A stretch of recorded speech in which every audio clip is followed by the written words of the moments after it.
Chapter 3.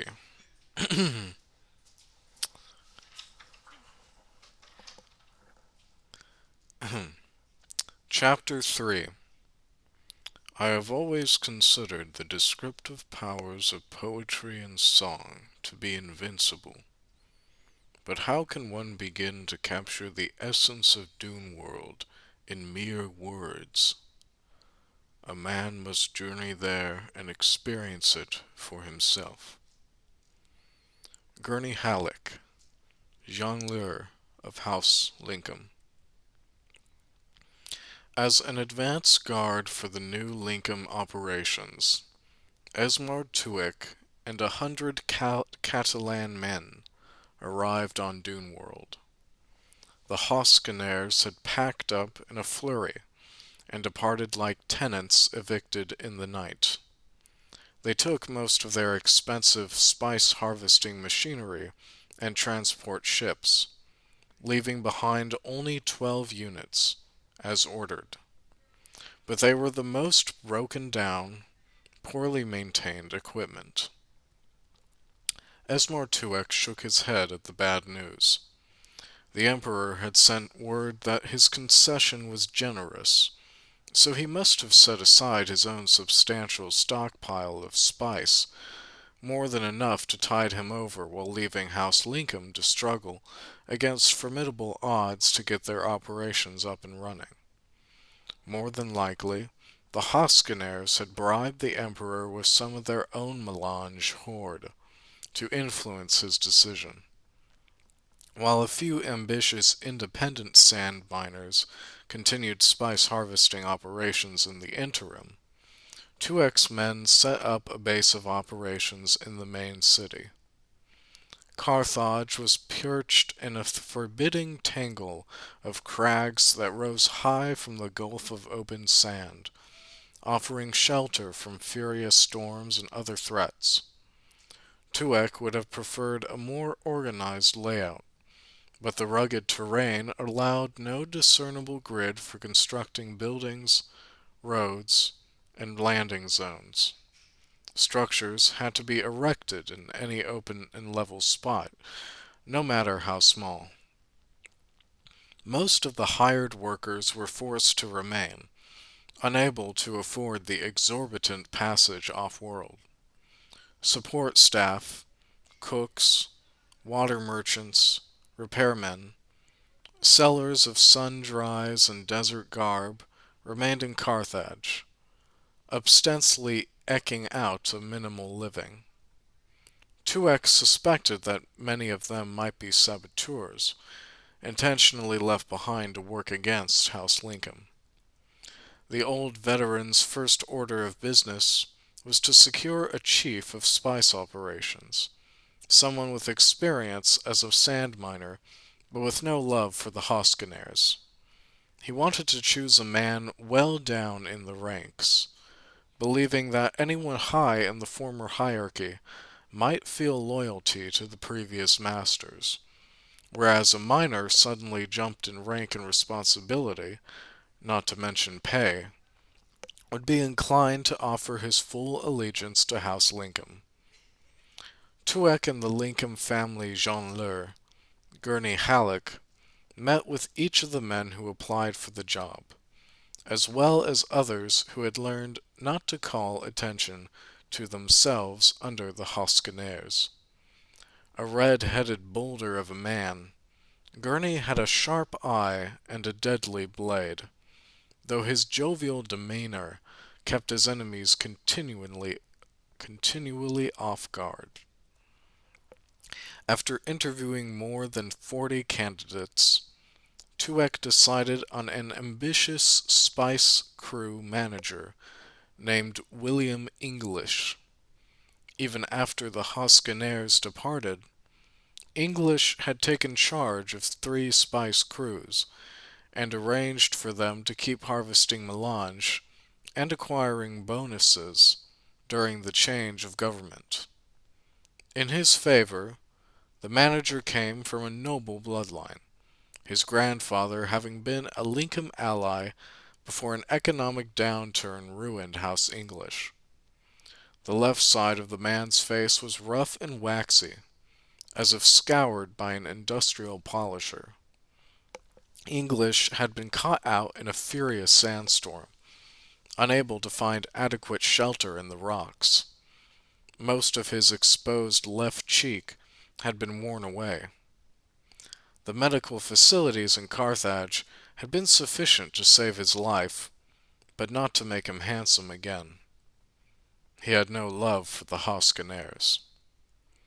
Tuek was more interested in the unusual chevron tattoo over the potential foreman's right eyebrow, however.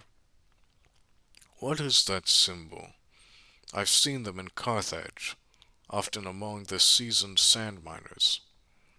Something to do with the Zentsuri prison religion?" Gurney offered. Were you brought here as a convict laborer?"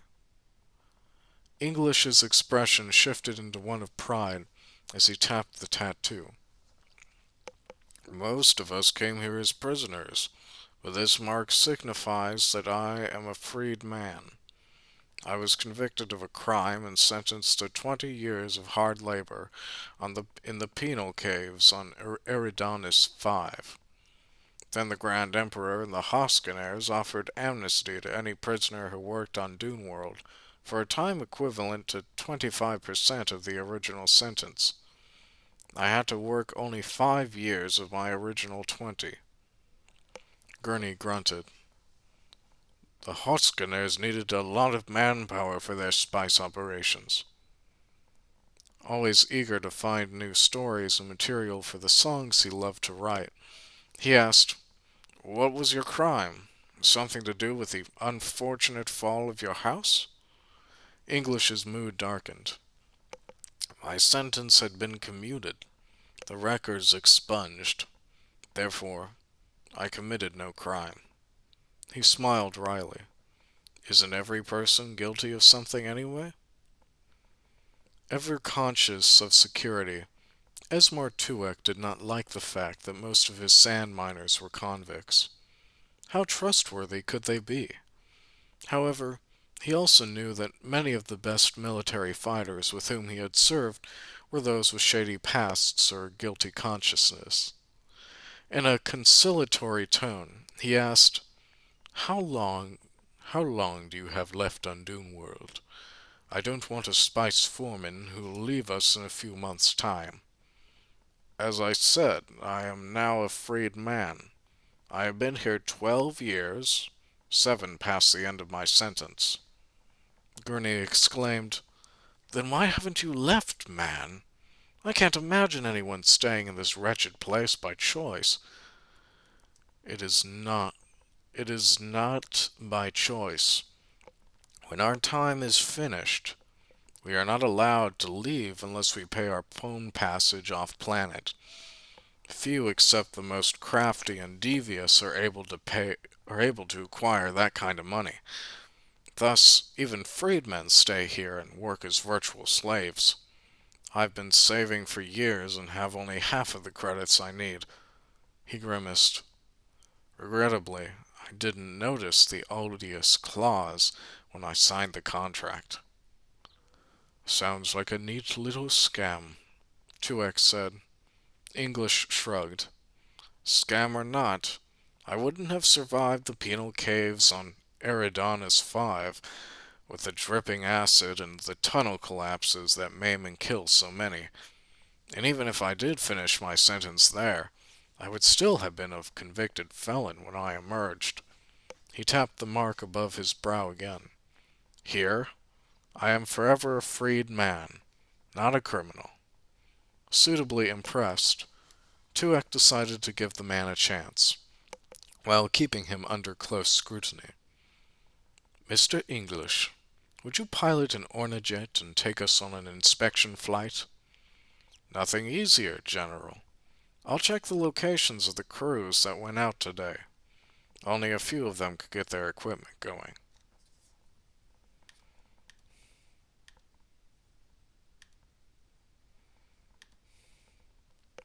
The 3 men left the Black Mountain battlements and flew over the endless plains of buttery dunes.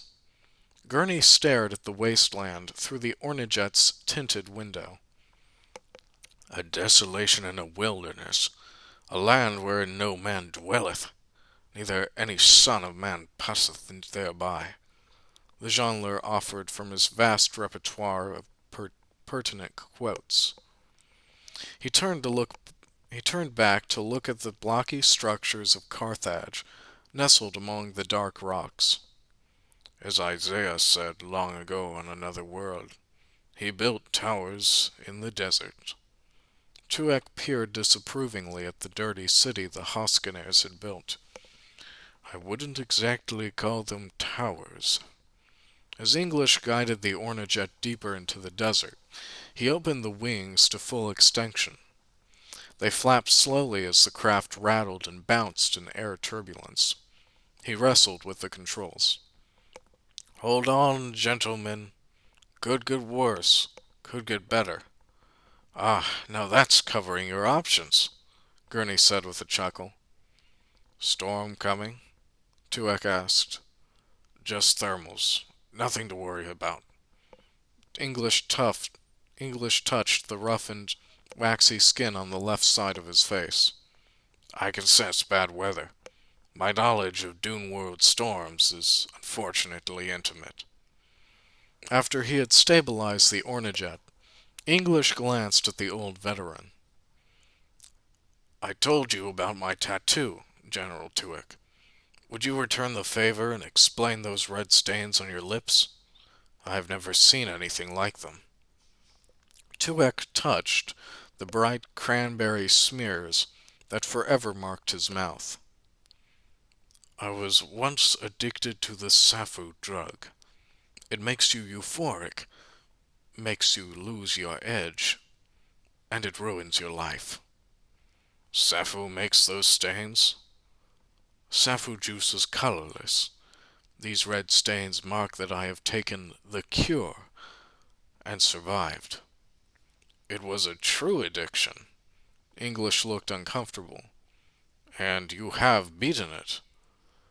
Any addiction can be overcome if a person has strong enough will. At his sides, Tuek unconsciously clenched and unclenched his hands. He remembered the nightmarish agony, the days of longing for death. He was a veteran of many battles, but breaking his dependence on the drug had been one of his most difficult victories ever. Once they had reached the appropriate area, English guided the Ornajet toward a column of dust and sand that looked like exhaust from a chimney. Spice operations. I can't wait to see the equipment they left for us, Tuek said, his tone sour. 12 harvesters and 3 carryalls to deliver them to the spice sands. The numbers are right, but the machines are in lousy condition. The old warrior scowled. The Emperor insisted that the Hoskynairs leave them for us, but I assume they will not be sufficient for us to exceed the previous production. We'll fall far short. Oh, that's a cheery thought, Gurney said. He who looks to the Lord with optimism secures the prize, while the pessimist also secures what he envisions. Defeat. The spice foreman shook his head.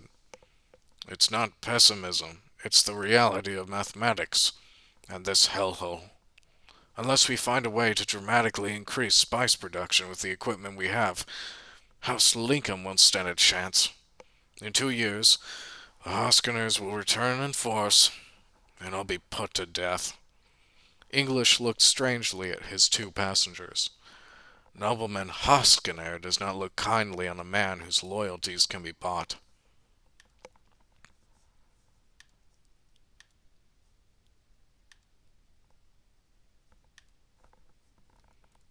Sweet affection.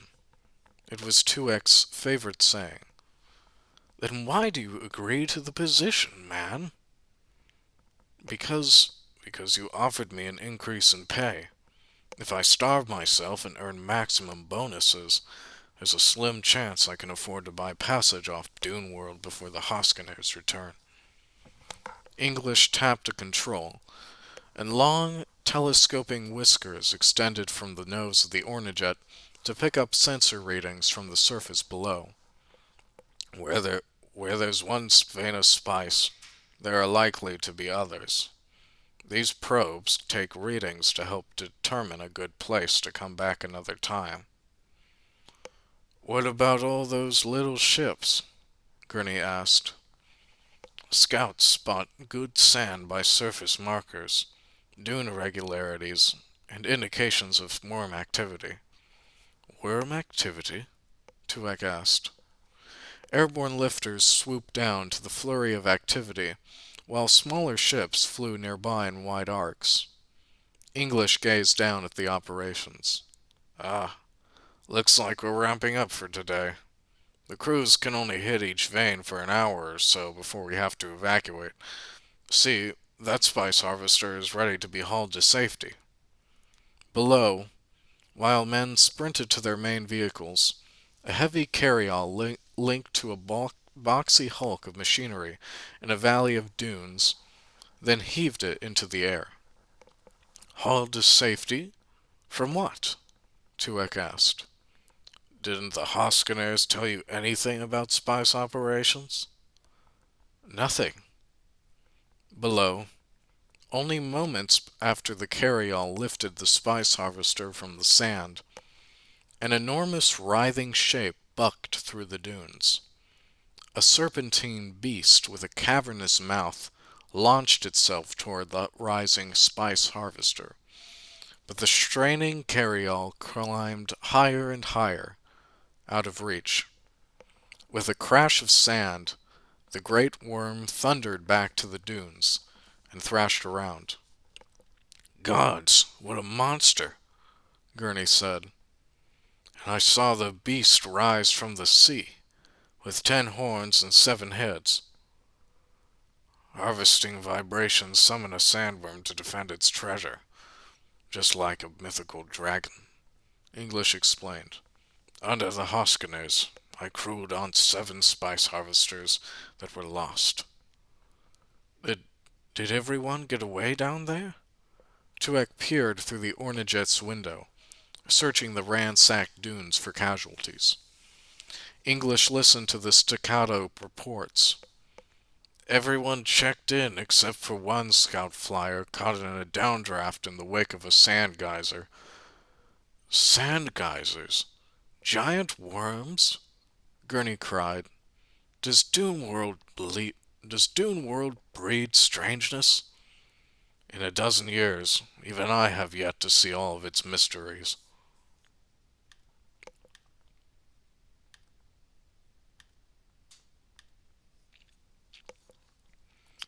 Before returning to the mountains around Carthage, English landed at a small encampment where 20 workers in sealed bodysuits spread out, planting long, flexible poles in the soft sand. The line of poles stuck out like quills from the back of a spiny beast. The 3 men climbed out of the Ornajet, breathing hot air through face filters. Around them on high dunes, 2X saw a whirl of wind devils. Even active crews were spread across the sheltered valley, a great emptiness that was like a hungry mouth gulping every sound. Standing in the immense silence, he thought he could almost hear the desert breathing. Gurney plodded through the soft sands to reach one of the flexible poles the crew had recently planted. He wobbled it like an antenna. And what's this? They are pulling the sand to help determine the weather. Don't we have satellites in orbit? I was sure the Hoskynairs left them. Those provide only a large-scale picture, and the terrain is a mosaic of microclimates. With fluctuating temperatures and tides of sand, the local weather is dangerously unpredictable. Each of these poles is a signal beeper. As they bend and twist in the wind, the transmissions help us chart storms. Blowing grains etch lines into the waxy surfaces of the poles. Some natives claim they can read the patterns. He shrugged. I've never been able to see it myself, but their reports are as accurate as anything else we have. One of the questing men on the far side of the basin plunged his pole into the sand and suddenly let out a loud yelp. He threw up his arms, wailing. His feet went out from under him, as if a great mouth was trying to suck him down. The alarmed spice foreman stood where he was, feet planted safely on the more stable dune. But Tuek and Gurney sprinted toward the man. By the time they neared the spot, the hapless worker had already vanished beneath the powdery surface. Not even his fingers or a stirring of movement showed where he had been. Gurney grabbed Tuek's shoulder and pulled him away. Best best stay far away, General. Maybe it's another worm. Tuek whirled to face William English. He walked grimly up to them, picking his footsteps carefully. Sweet affection! Couldn't you do anything to help him? The desert man shook his head. He was lost the moment he stepped on the wrong spot. Sand whirlpools appear in unpredictable places, sinkholes that spiral downward.